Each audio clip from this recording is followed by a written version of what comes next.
Views expressed by Casters Guild members are only the opinions of that member, and that could change from day to day. Guild members may use mature language, but that in no way means they are mature. Listener discretion is advised. Nintendo hit the fans with the direct we've been waiting for. Sony, Universal, and Warner have come out against AI. And will Meeples be leaving our gaming tables? Well, that's the spell we're casting tonight on Casters Guild.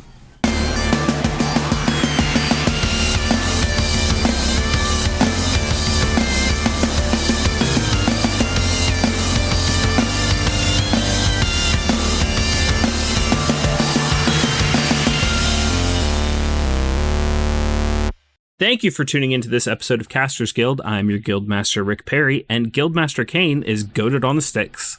And I am your Guild Master Baron Kane, and just skibbity toilet or something.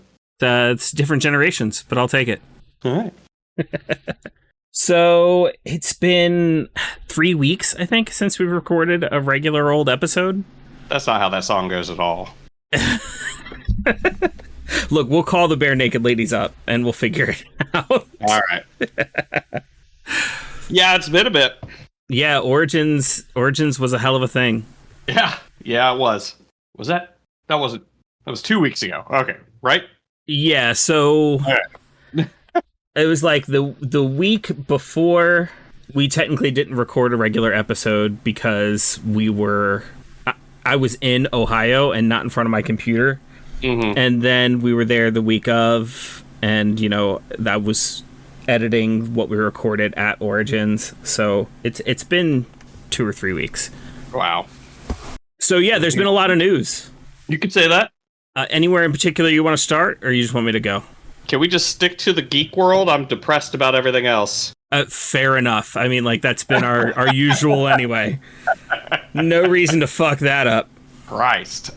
Well, I would say that I have breaking news in that this is happening at the day of the recording, and I've been accidentally following it from the first tweet on. So I don't know if anybody out there is familiar with a little show called Nuka Break. It's a Fallout show, unofficial, fan-made, amazing. It came out years ago, and it was giving us the Fallout show that we all deserved at the time.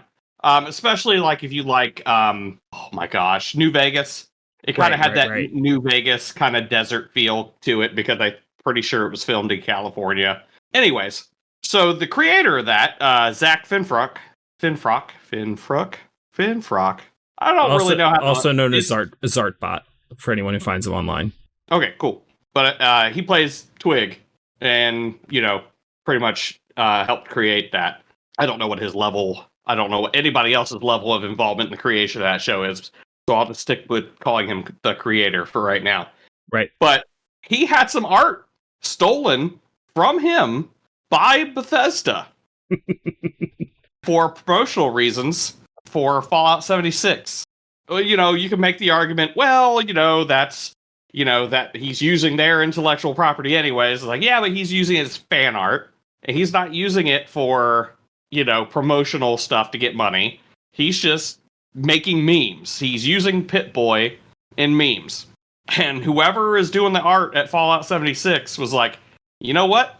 I'm just going to take this, I'm going to slap around the color of a few of the characters, and I'm going to put it in the Cap Store. It's all right.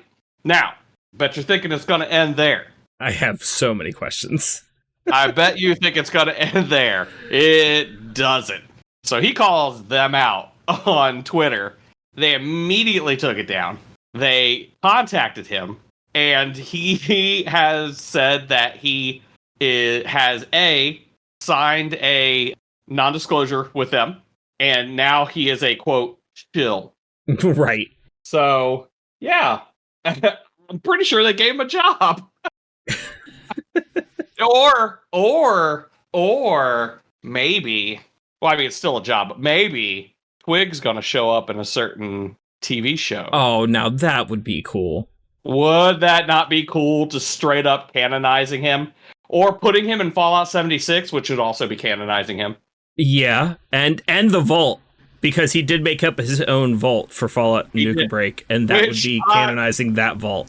Let me tell you, as a fat guy, I'm happy to know there's a vault out there for me. Okay, so many questions. Yeah. First of all, who's getting fired? Right. Because how do you find this art and not know who it belongs to and then just use it because you found it on Google? There are just some straight up there are people just using Audacity as art. You know what I mean? They're just out there like, oh yeah, this isn't going to be too hard. It makes me wonder too if, it'd be really messed up is if this dude ran it through like an AI art generator and it took his art from, the net as a source. Yeah. I hope that's what it is, and I hope that we get some fucking regulations on it because of it. Well, except for the fact that he immediately signed a non-disclosure and is now working for them, so. Yeah, I'm reading an article on PC Gamer right now. Yeah. And apparently... Yeah, I didn't think to look up any articles because I'm watching it happen. Apparently John Rush, the director of Fallout 76. Mm-hmm. It's insinuated that he's the one who found out about it. Well. Because it says so apparently the art was stolen from Zack's memes that he posts on Twitter anyway. Oh, okay. So they are saying they straight up just stole it. Well, that's where the art was originally posted. At least is what they're admitting. Sure, okay. And then after Finfrock saw the art go up in the Atomic Shop, which is where it went up, by the way, it was a 4th of July themed flag waving bundle that went up on the Atomic Shop. And here's a quote from John that says, nope, never mind. Scratch all of that. I was misreading the article. Zack found out about it and said, look, yeah. I love Fallout 76, and it seems someone on the art team loves my Fallout memes. So, John Rush, who do I talk to about this? I get that that I don't own the Vault Boy and whatnot, but you could have reached out so I could draw a newer, better version for your Atom Shop image. According to John, it was a mix-up with an external vendor, so not someone who works at Bethesda. Yep. After the tweet that John saw and blamed on a mix-up with an external vendor, it was taken down from the Atomic Shop. Rush apologized, and then in further DMs, John offered a contract for some artwork for our message of the day and bundles of assets for a future patch. And then Zack, of course, did the tweet where he was like, the door is now open. Thank you to everyone who shared the initial tweet. Can't wait to share more when I can. So does this mean I'm officially a shill? Right. So, yeah. Someone put it on the Atomic Shop. Apparently a quote-unquote external vendor. Zack went, what the fuck, on Twitter. And then John went, oops, we're sorry. It was an external vendor. We'll take it off, and maybe you can do some art for us in the future. Well, that's not quite as cool of an outcome as I was hoping. Right. But, yeah. I mean, but I think, as Zack pointed out, the door's open. Right. So, I mean, it could lead to something cooler in the future. Yeah. I mean, I wouldn't, fuck it. I wouldn't hold my breath, but... I would love to see just have them do a Nuka Break show. Like an official one. Yeah, I mean, I know the follow-up to Nuka Break, Fallout Breaking, Zack has been working on and has already released a trailer. Right. So, like, it is in filming.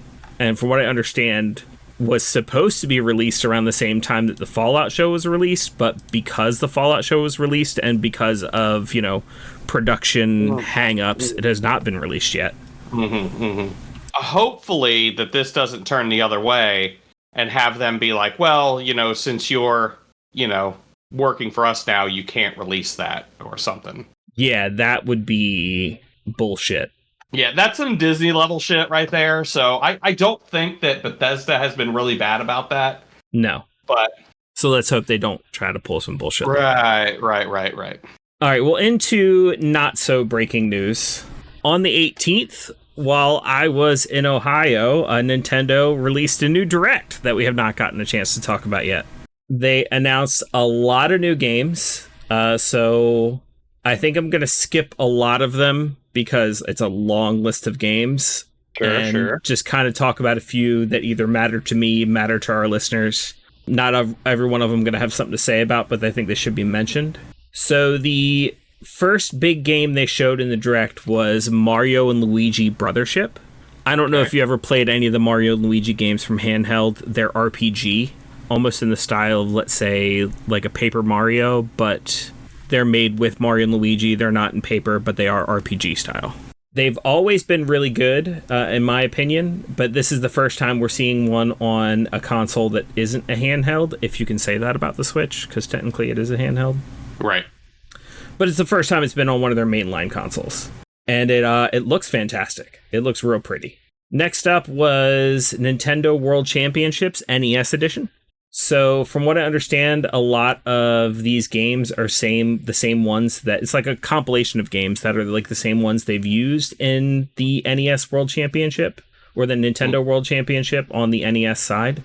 And it's just like remixes of little parts of NES games that you play in a main big boss fight as a character from another game, or you just try to speed run a particular section of a game, or try to get a particular score as quickly as you can. There's lots of different remixes and stuff like that. It very much reminds me of the game NES Remix that came out on like the Wii and the DS, but this has a little bit more of a competition aspect to it. That sounds cool. Let's see. Next up, and I can't believe this one actually got announced. This has nothing to do with Nintendo other than the fact that it's being released on the Switch, but Hello Kitty Island Adventure. Okay. I'm not sure if you realize why this is funny to me. I don't. All right, season 10 of South Park. They did a World of Warcraft episode. Sure. And this game, and nothing like it, existed when they did this episode. Cartman has all the kids in the basement. They're discussing a plan of attack during this episode on the game World of Warcraft. And Butter speaks up and is like, I don't play World of Warcraft. And Cartman says, Butters, you tell me you're gaming on your computer every night. And Butter says, yeah, but I'm playing Hello Kitty Island Adventure. Is that literally what he says? Yes. What? So this title, I mean, like, I cannot confirm or deny that Sunblink or Sanrio or anyone anyone involved in making this game straight up took the title from South Park. But the title did not exist before South Park, and I can tell you that much. That's fucking crazy. I don't understand. How is this a thing? I mean, is it just? Do you think it's an accident? Do you think someone's literally referencing? I don't know. I mean, there's no way to tell unless someone from, I believe Sunblink is the developer of the game. Of course, Sanrio owns Hello Kitty. I mean, and I don't think there's any way to tell unless somebody comes out and goes, yes, it was that, or no, it was not. Like, there's been no official statement confirming or denying, even though everybody has noticed it and everybody's making the joke. It's hilarious to me. It's hilarious to me. Yeah, I mean, I'm even looking at a Polygon article that says right here, the title is likely a reference to a South Park meme. So they believe that they are very aware of South Park saying it, and it inspired the title of the game. Yeah, I mean, look, if you're the type of person who likes a cozy game like a Stardew Valley or an Animal Crossing, I mean, just looking at all the features in the gameplay, it looks better than Animal Crossing, which is a bold statement, I know, but like to be better than Animal Crossing and to be like a South Park meme, I don't know. I don't know what to think about it. I feel like you're just as stunned as I am. I am. I'm shocked. I mean, and it's not like, I mean, I don't have any negative feelings towards it. Sure. But it's just surprising. Yes. No, I have nothing but positive feelings. Like I said, I think it's hilarious. All right, next on the list, we got Donkey Kong Country Returns in HD. Nothing super amazing there. Just if you haven't gotten the chance to play the game on any of the previous consoles it was released on, it's a pretty good game. Now it's in HD. It's going to be available next year. Dragon Quest 3 is getting an HD 2D remake. I'm sorry, not Dragon Quest 3. Dragon Quest 1 and 2 is getting an HD 2D remake. Okay, this I'm excited about. Yes. This I'm excited about. As well as, I believe it was announced that there's going to be like a Dragon Quest prequel as well, unless this is the game I was thinking about where like you're playing as Ederic at some point in time. Okay, no. Scratch all of that. Dragon Quest 3 is getting an HD 2D remake, as well as 1 and 2 in a bundle are getting an HD 2D remake. So all 3 of those games. Well, I am seeing that there is one for Dragon Quest 1, 2, and 3, a bundle for Switch already out, but I'm assuming that this could be... This could have been one of those things where they announced it and then did like a shadow launch. They like to do that a lot on directs where like they're like, oh, we're announcing this game. It's out now. I was about to say it may not be an HD remake, but I'm seeing some of the screenshots they are. Okay. Dragon Quest 3 HD remake is November 14th of this year. So it is not out yet. Well, there is some bundle that includes Dragon Quest 1, 2, and 3 that you can get on Amazon. Gotcha. Well, no, never mind. This has already been released. This is it says Asia. I wonder if that means it's been released in Asia. Like Asia isn't huge. Yeah. Like we got the Japan already got their version and now we're going to get the American version. Gotcha. That's probably what it is. Anywho, yeah, if you're a Dragon Quest fan, a classic Dragon Quest fan, which I know you are, this is going to be a good chance to go back and replay some of those games. They look phenomenal, the screenshots and the videos that I've seen from the remake. So yeah, it's a good chance to go back and play those games. Next up, we got a release date for Funko Fusion, which is a game I've been looking forward to. It's giving me Lego game vibes, which I've always enjoyed those games, Lego Dimensions and all the other ones. And it looks just like that, except instead of playing as Lego figures, you're playing as Funko Pop figures. They have a lot of good licenses to back them up. It looks like a lot of fun. Mm-hmm. They announced a new Super Mario Party game. Okay. Super Mario Party Jamboree. When I was first watching it, I was like, okay, it's just another Mario Party game. I have Mario Party games. I don't need another one. But then they announced this one is going to be playable online with up to 20 people, which is not something you've ever been able to do before with Mario Party. The closest we got was one of the newer Mario Parties. They let you play like the mini games online, but not the actual game. This one is the actual game with up to 20 people all playing together. I'm going to tell you this. I will never do that. No? Even with 20 people I know, I will not. Okay, let me tell you. Once upon a time, that game was like hot shit at my place. And we had a few people who like to partake. Sure. So I would be playing this game, waiting forever for these people to take their turn. So I can only imagine sitting around with 20 people waiting to take their fucking turn and quitting. Okay. What? I agree. But that being said, one, I just want to play online with friends. It doesn't have to be 20. Like, just the fact that I can, I'll take it. Correct. Two, Nintendo has always been really good at polish and really good at multiplayer, in my opinion.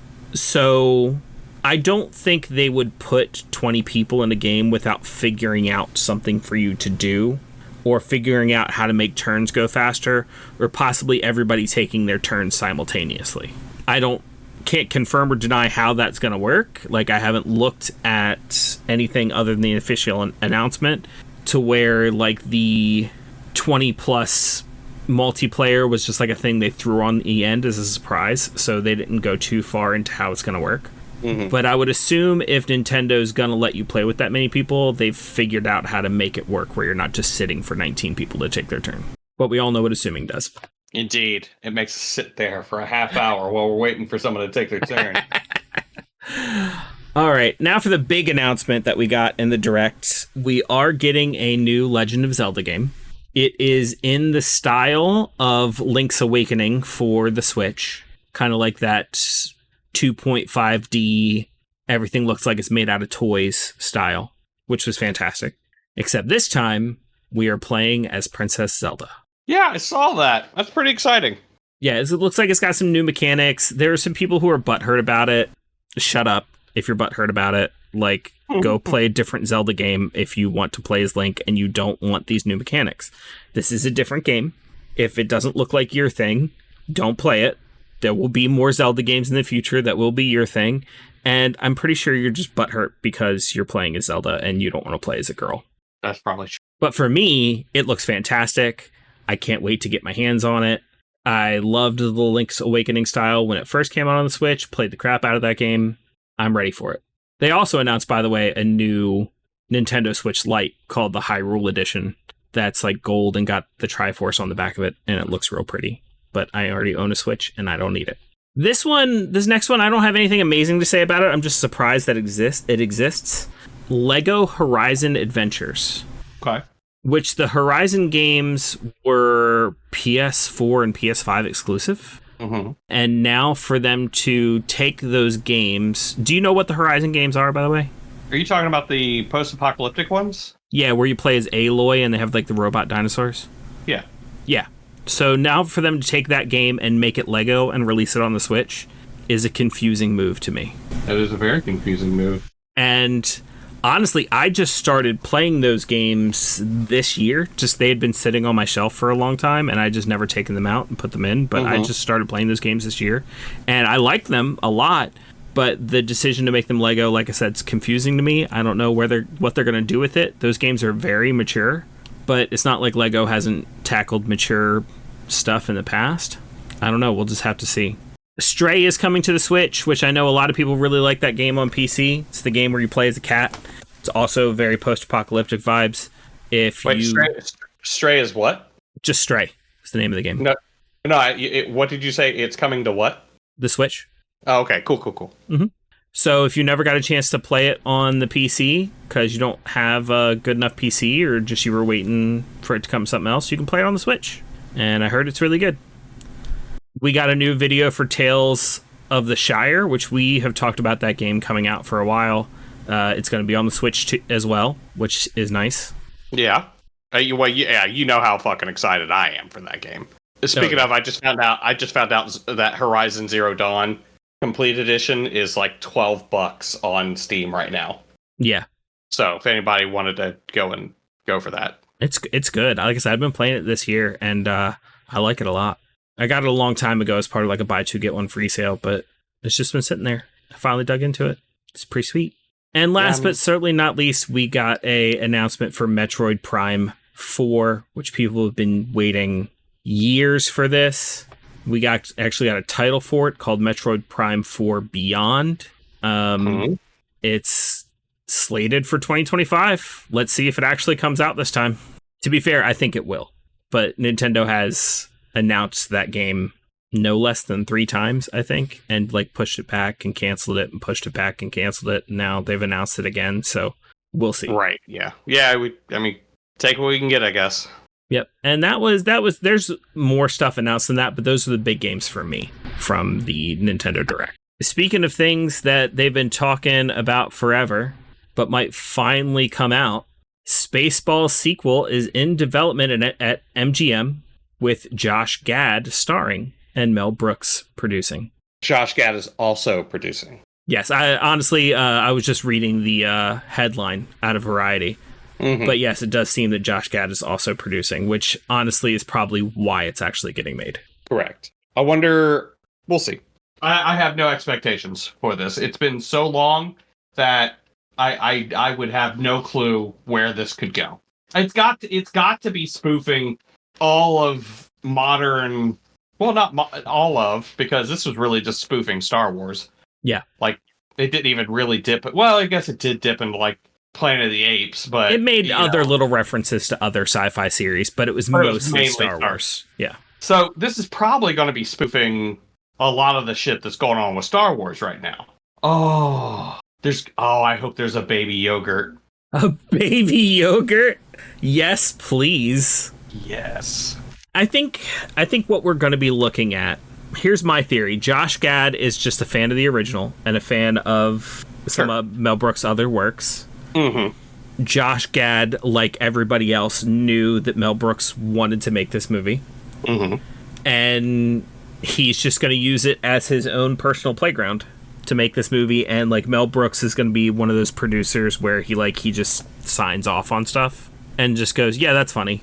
And Josh Gad is the one who's really running the show. Yeah, I think Mel Brooks is in as a producer, mostly as a consultant, but also so that he can get some money out of it too, which rightly so. Sure, absolutely. But as far as what it'll actually be, I think that this is going to be a movie from the mind of Josh Gad. And if that's the case, I wouldn't be surprised if he doesn't spoof anything at all. I wouldn't be surprised if he just like makes a sequel to the movie that exists and kind of ignores what Star Wars did, like in as far as modern Star Wars. Mm-hmm. But then again, I wouldn't be surprised if it was a spoof either. But like you said, I'm kind of not expecting anything. Right, yeah. It'd be kind of tough to go into it with any kind of expectations because they could go in so many different directions. Mm-hmm. But either way, I'm gonna watch that shit. Yeah. Possibly in theaters. Yeah. Because I think we've discussed we're both big fans of the original, and I don't think it's going to be bad. No matter what they do with it, I don't think it's going to be a bad movie. You know what a motherfucker's going to do, though?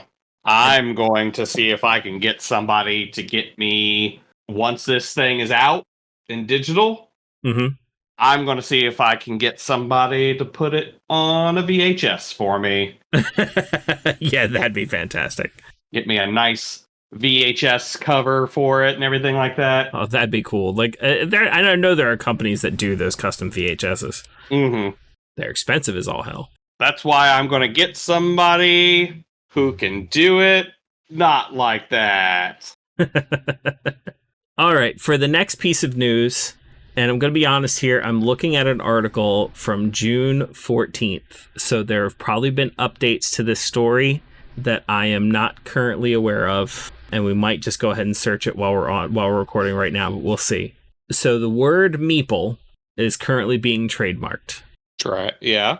So the German publisher, and I'm going to mispronounce this, Hans im Glück, who created Carcassonne.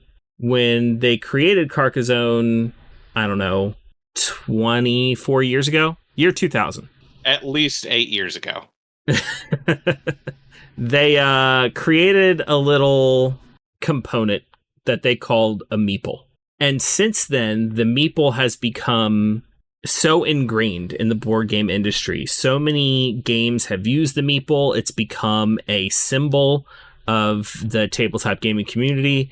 I mean, if you play board games, like Meeples have become as synonymous with board games as like the D20 is with Dungeons and Dragons and other TTRPGs. It's a symbol of tabletop gaming. But all of a sudden, 20 some years later, they decide that they are going to trademark the Meeple since they created it. And they have sent their first cease and desist based off of this trademark to a game that was coming out called Meeples and Monsters, which they're saying they have to change the name of the game since the word Meeple is now trademarked. Right. What are your thoughts on this, Baron? So I guess I get it. They did invent the term. It is their thing.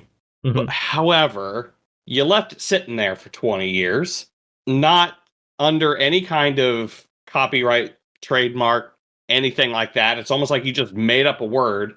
Mm-hmm. People started using it. You had to have been aware people were using it through the years. And now all of a sudden you want to file for it and enforce it? That's wrong.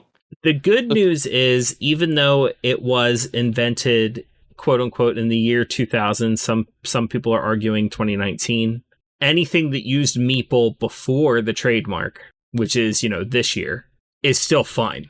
Mm-hmm. So, I mean, they can't go back and retroactively go, you used the word Meeple in 2008, and now you have to change the name of your game and stop using the word Meeple or pay us, royalties or something. But if this goes through, if this cease and desist goes through, and like legally this game, Meeples and Monsters has to legally change their name, that sets a precedent going forward. And there are tons of companies and an entire industry that's using this word. It's a dangerous precedent to set. Yeah, and it looks like we got, at least a couple people over here in the States that are looking to challenge that property, like you said, by filing in the U.S. And this is Corey Thompson, co-owner of YouTube channel Above Board TV, and the Gen Con event manager Marion McBride. That's a big one. Yeah, that's quite the name to tangle with. And what they're doing is they are getting an Etsy store, which they had open a while ago. They're putting some T-shirts on it that they're calling Meeple T-shirts. I'm not sure if it just has a Meeple on it or what, but they're using this to support their application for the trademark. Yeah, it just kind of sucks that, one of the games that really, really kicked off modern board gaming as we know it is turning into this. Yeah, it's unfortunate. I mean, and it's obviously just a game company. Well, at least I think it's obvious. It's a game company that hasn't made any huge sales recently. They're trying to make money, and they saw how many people use the word Meeple, and they saw their shot and took it, which is just really unfortunate. Mm-hmm. But yeah, go get yourself a Meeple t-shirt, and while you're at it, why don't you just go ahead and check out tvillain.com. Tvillain is a t-shirt site where you'll find a killer limited edition shirt being sold for $13 only while supplies last. Every Monday, the site features a new design by a new artist. We would tell you what's featured right now, but by the time you hear this, it's already changed. They choose the most ingenious designs that reflect everything evil and villainy, as well as works pertaining to anything artistic, pulp style, lowbrow, pop culture, TV, movies, music, video games, comics, etc. All things cool and evil, basically.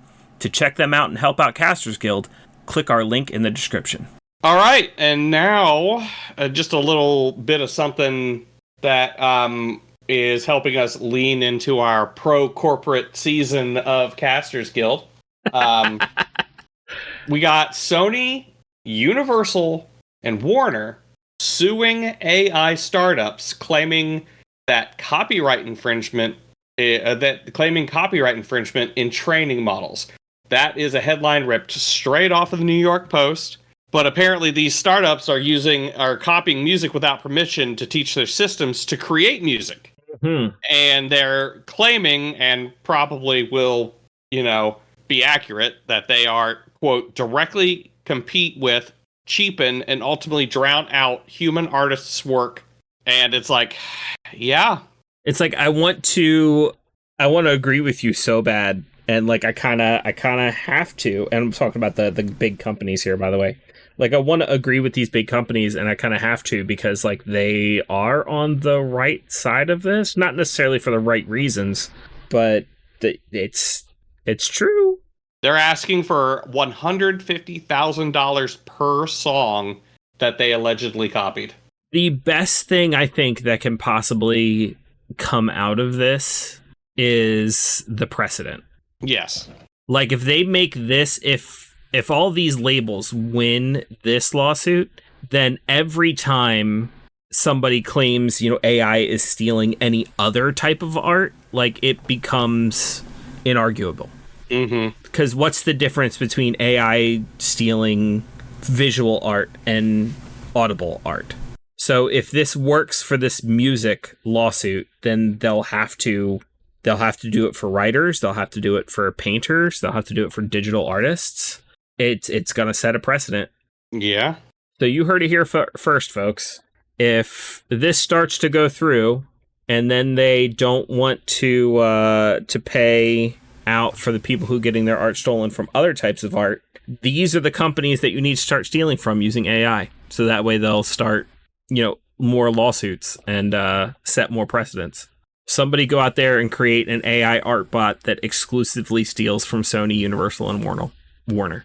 Just don't make it easily trackable back to you, because apparently you lose a lot of money. Right. A lot. Jesus Christ, $150,000 per song. Per song. And they're accusing the AI platform Suno of copying 662 songs, and the AI platform of Udio of copying 1,670 songs. That's a lot of fucking money. Oh, well, fuck around, find out, I guess. Yep.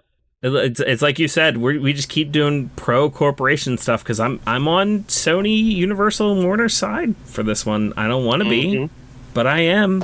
Stop stealing art, motherfuckers. Yep. All right, Baron, have you heard about the Crit Awards? I have heard of the Crit Awards. I do not follow them. Okay. So you haven't heard about the controversy surrounding the Crit Awards?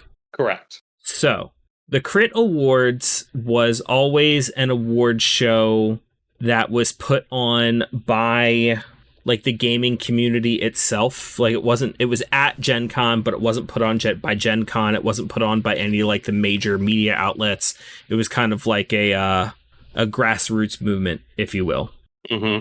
But basically, Crit Awards put out a statement that to be involved in the Crit Awards at all, you must be fostering a attitude of inclusivity and respect. So any game company or any developer who showed any sort of racism, homophobia, ableism, sexism, anyone who identifies as a Zionist or promotes Zionist material, anyone who does any of that will not be eligible for nomination in the Crit Awards. Okay. Good shit, right? Yeah. So Gen Con came back and said, basically, we don't want this attention at Gen Con. We don't want this kind of controversy at Gen Con because a bunch of people came out and spoke out against the Crit Awards because of this announcement. And so they basically said, you guys need to pull your events from Gen Con or we're going to ban you from Gen Con. Pull to the Crit Awards? Yes. Or to the people? To the Crit Awards. Oh. What? Crit Awards then put out the following statement. Due to recent events and the attention that we have received, it is an extremely heavy heart and with much disappointment that the Crit Awards will be unable to return to Gen Con for its 2024 event due to safety concerns. So they will be continuing forward with a virtual event. They just won't be at Gen Con because they basically got bullied out of Gen Con by a bunch of Zionists. Which kind of makes me feel weird about Gen Con. It does indeed make me feel weird about Gen Con. Kind of happy that I couldn't get out of work to go to it, actually. Let me tell you this. If I hadn't already had my hotel paid for Gen Con and my ticket paid for at Gen Con and already have money sunk into Gen Con, and there is a group of people who are relying on me for Gen Con, or they will lose a lot of money. If not for all of those factors, I don't think I'd be going. Yeah. And I would say to anyone who's listening, no ethical consumption under consumerism.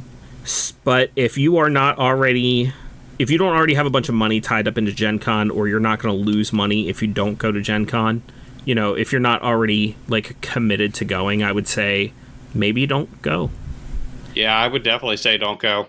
And if you do go, make sure that you fill out every survey that you can and every bit of feedback form that you can to let Gen Con know that this isn't okay. Because I don't think the Crit Awards in that second statement used the term due to safety concerns arbitrarily. Oh, yeah, I think that they probably had some kind of legal precedent leveled at them if they had said it any other way. I'm thinking that they got threatened. I'm thinking that Zionist groups and... Oh, you mean literally they are using it literally. Yeah, then. Like they're saying they are concerned for their safety if they set up a Gen Con. That could be too. That very well could be too. And really, I this is another thing I just don't understand. Like, sure, Gen Con probably got a bunch of complaints from a bunch of right-wing extremists or something like that when the Crit Awards said, like, these people aren't eligible, right? Mm-hmm. Why are these the people we're pandering to? Right. Like, I mean, like, you're going to lose just as many, if not more people, to the fact that you have basically banned the Crit Awards from Gen Con. Technically, they didn't. Technically, Crit Awards pulled out on their own. But, like, come on. You basically banned the Crit Awards at Gen Con. Right. And... like, why are we bowing to the people who are butthurt that they couldn't be included in this event that's not even a Gen Con event? It's at Gen Con. It's not run by Gen Con. Gen Con has their own awards. I don't get it. I mean, like, it makes no sense to me. Like, people are even saying, oh, they're choosing money over morals. But, like, even if you're trying to get money, like, I don't understand how you get more money from getting rid of one of the biggest events at Gen Con that's not your own. Obviously, you're getting a lot of money from these people. And you're just like, no, you got to pull your events, and bowing to these extremists who aren't paying you a bunch of money. Like, yeah, they're paying you some money for, like, tickets and stuff. But, I don't know, it just doesn't make sense to me. No, not at all. It makes me really upset. But yeah, I hope the Crit Awards find a new home. I hope they don't have to stay virtual. I mean, if it is virtual, that's fine. I mean, it'll be just as good of a show as if it was live. I hope they find a new home. Maybe go talk to Origins or something. I'm sure they'd be happy to have you. It just sucks. It does. A bit on the more inspirational and lighter side of things, back around the first half of June, Helldivers put up a new major order where they gave the divers a choice, all the players a choice, where they could either save a hospital full of sick kids from an army of killer robots, or there was a factory that was producing anti-tank mines that they could save from the army of killer robots. And they made it very clear in the major order that they could not save both. They would have to choose. There was no in-game reward for saving the children's hospital. Mm-hmm. But there was an in-game reward for saving the anti-tank mine factory. Of course, everybody in the game would get anti-tank mines. Right. And the divers chose to save the hospital. Pretty cool. Because of this, one of the developers of Helldivers 2 chose to make a donation to an actual children's hospital foundation, the Save the Children. And it was made based off of the numbers from Helldivers, where he made a donation of, I want to say, $4,300, $44,311. And it was based off of, how many Helldivers helped with the mission or something like that. I don't remember exactly why they chose that number, but there was an in-game reason that they chose that number. And I think that's pretty cool. And, a bunch of the kids from some of the children's hospital then, wrote back to the community saying, thank you, Helldivers. We want to be Helldivers too. And I think that's pretty cool. That is cool. This goes to show that the community behind this game is just one of the coolest ones, no matter how many times Sony wants to try to snuff them out. Yeah, they tried, didn't they? Yep. The only thing I can really say to that is keep doing the good work, Helldivers. I mean, like, obviously the point behind the game is supposed to be like, propaganda and all that, but it's wonderful that the actual in real life players of the game, as much as they ironically buy into the propaganda, it's just a good community of players. Yeah, you'll get your trolls every once in a while, but that's going to be any community. But I will say that it's probably been the most supportive group of gamers that I have played with. Yeah, especially when it comes to the randoms. Like, if I play with my friends, they're going to be supportive no matter what game we're playing. But like, if I get paired with randoms, like, this is one of the only games where I'm like, heck yeah, I like these people. Right, exactly. So we finally got a trailer for Donald Glover and Zack Fox's new anime. Yep. Did you get a chance to watch it? I have not. I did see the trailer to his new live action movie though. Yeah. Donald Glover. But yeah, go ahead. It is bonkers from beginning to end. It is completely nuts and crazy. I'm trying to think of what the art reminds me of. Like, I know I've seen similar art somewhere. I just can't put my finger on it. But it's got a crazy premise from start to finish about this guy comes in. He gets this new job at this, like, breakfast place called, like, Happy Grits or something like that. And he sits down to watch the training video, and a customer starts to get, like, real crazy. And it becomes all of a sudden like a Sentai anime where they do like transformations into like Power Ranger style suits while the customer gets transformed into a monster. Also, while I'm thinking about it, I feel like the art reminds me a lot of Fully Cooley. Yeah, that's it. That is definitely what I'm seeing, except a little bit sharper in a way. Like definitely some more defined angles. But no, I see the Fully Cooley now that you say that. But yeah, the monster even grows to like kaiju size, and they get in the giant robot and fight the monster, and the whole thing is going on a crazy soundtrack. And look, I'm in. Fooly Cooley, I've always said, is one of my favorite animes, and now that you say that, every part of this screams Fooly Cooley at me. Like Fooly Cooley if it was Power Rangers. Right. You're just kind of seeing it everywhere now. Yes. 100%. And I knew I was in before you pointed that out to me, but like now I'm seeing why. Right. I was just like, something about this. Yeah, I really like it. And now I'm like, oh, that's what about it I really like. Yeah, I'll have to dig a little bit to see who because I mean, are they using an actual like anime animation studio, or are they using their own animation studio? The episode was produced by 6 Point Harness Incorporated, a Los Angeles-based studio that previously worked in the 2019 musical film Lava Island starring Donald Glover. So just kind of their own thing? Yeah, I think so.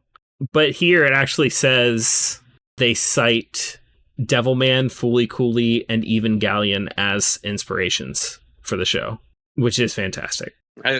So it's what happens when you get nerds growing up with some cool shit, and then they create their own shit. Everything Donald Glover touches turns to gold at this point. I actually just started watching Atlanta this week, which I am ashamed to admit that as a Donald Glover fan, I'm just now getting to it.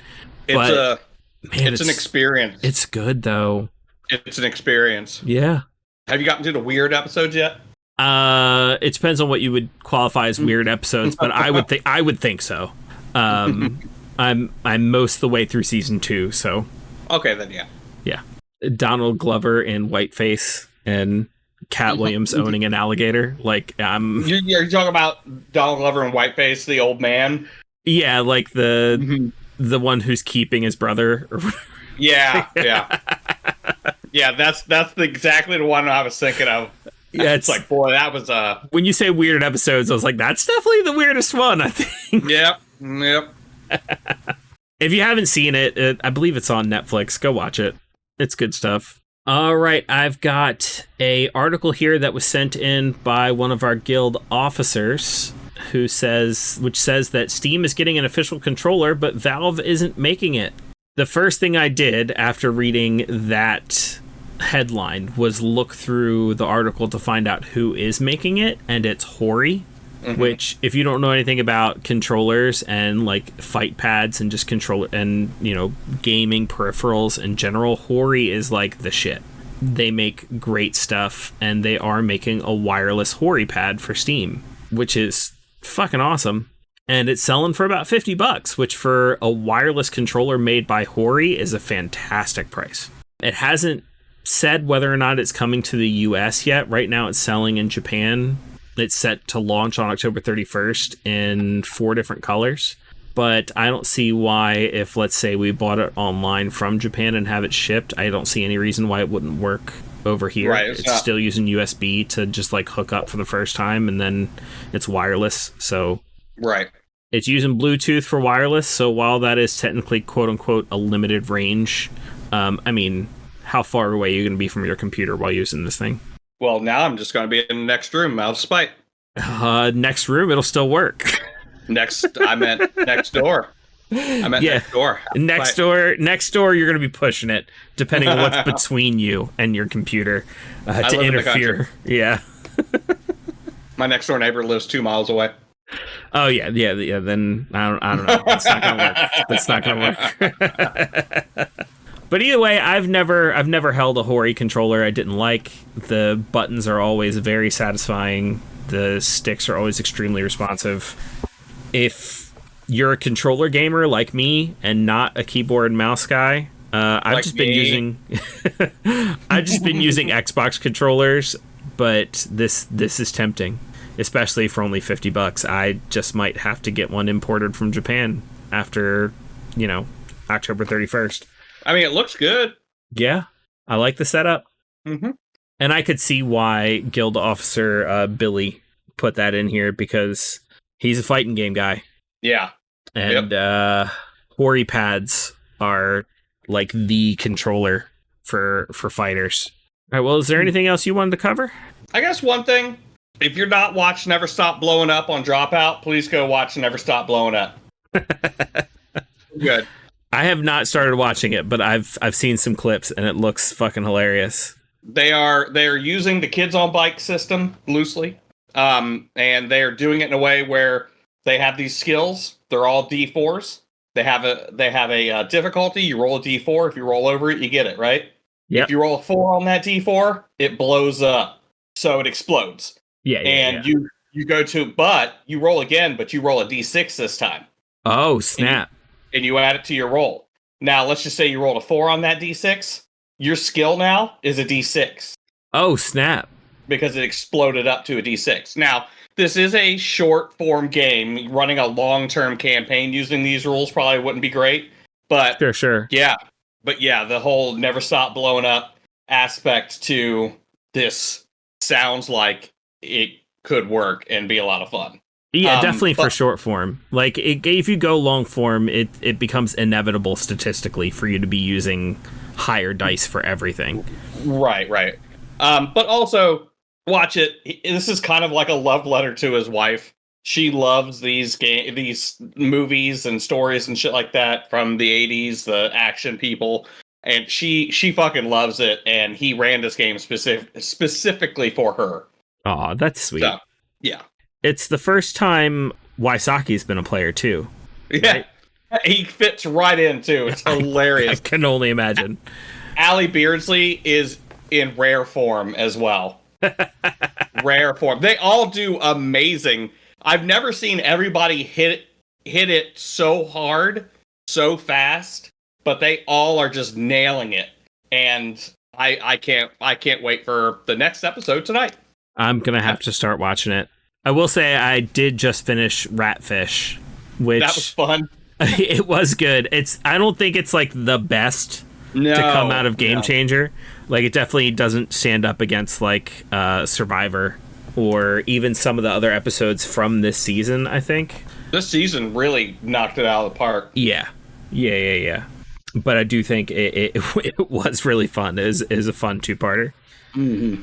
I guess what we're saying once again, they're not a sponsor, but like, go subscribe to Dropout. It's some of the best stuff on television right now. Yeah. You know what? Fuck it. Why don't we just try to see if we can be affiliates with them too? You know what? I'm sending an email. Fuck it. Do it. What's the worst thing that happen? They don't respond to it? Right, exactly. Exactly. At the very least, you have an email from Sam Reif saying no. Yes. That's just as good as an autograph, really. I'll screenshot that and it's going on our Instagram if it happens. We're so happy. All right, well, with that, email us at castersguild.com. Let us know what TV shows you'd like us to be talking about. Join us on the Discord. That's where all the fun stuff is happening. And we will see you in the next one. Bye-bye, everybody. Bye-bye. Bye. Bye. Bye. Bye. See you later. Bye. Bye. Bye. Bye. Bye.